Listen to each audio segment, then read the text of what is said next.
پدی خوشحال شي چې تعامل د امت را روان دی سورل سوا کال وشو پدغه شلو رکعات را روان دی پاغه تعامل تاسو عملو کو پاغه اجماع د صحابه عمل کړه پدی باندې الحمدلله وای.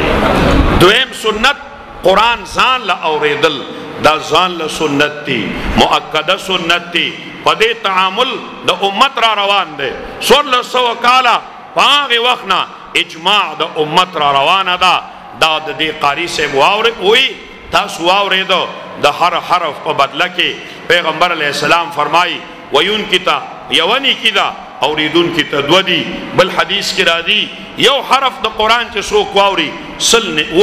وی پتمنس کې په ولاړه باندې په یو حرف سل نه کوي ملاویږي د یو قول له عالم موافق تفسیر ابن کثیر کې حافظ عماد الدین ابن کثیر رحمه الله نقل کړی دی 3 لکه 30 زره شپږ سوه یو او یا حروف د قرآن دی دی له 100 کې ضرب ورکا نو دا 3 کروڑ 23 لاکھ 67,100 نه کوي دا تش د قرآن د ویلو دی دغه به اودس وی په قرآن کې د دې تذکره نشته په قرآن کې د خدای بلا د خبرو تذکره نشته او دا به تاسو منستانه وکړو چې دا قرآن ولې سخت کړ نازل شي کدل سخت کړ نازل شوی وای دلن خور غیرتمند مسلمانانو سخت کړ نازل شوی وای کنه شو کاله مکه نازل شوی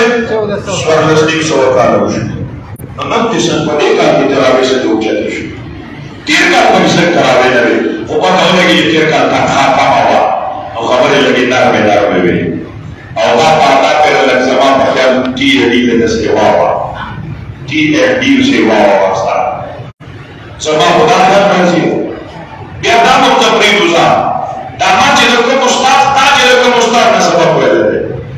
او شو ورکړه تا چې چانه بخاری او ترمذی ویل دی هغه سو رکعات کړی دي نو بیا خدا مطلوب شو او مقصود دا شو چې دغه استاد نه پويږي او ته پويږي نو تاسو راته وایي چې کوم بچي په مجلس کې پاسي او پلار ته وایي چې ته نه پويږي او زستانه خو پويږم او ته چا پلار کړی نو پلار بچی ته سو وایي کا سوې ورته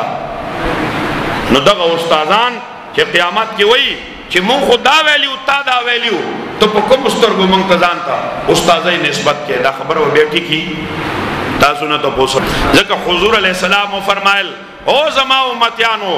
فتن برازي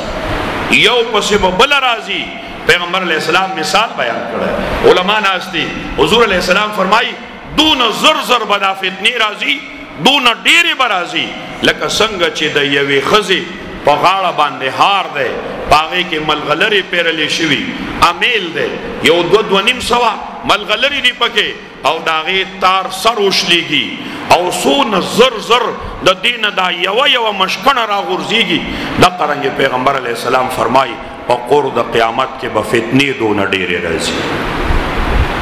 بیا حضور علیه السلام فرمایي 2 کارونه پرېږدم تاسو کې 2 کارونه پرېږدم ما ان تمسکتم لن تضلوا من بعدی کدا دوانه تاسو نیولی وو تاسو گمراه کېدای نشئ کتاب الله و سنتی یو د الله کتاب پرېږدم قرآن یو خپل سنت پرېږدم خپل سنت پرېږدم او سنت کم دی پیغمبر علیہ السلام فرمائی زما او زما د خلفاء و سنت دا به تاسو د اختلافاتو نه وباسي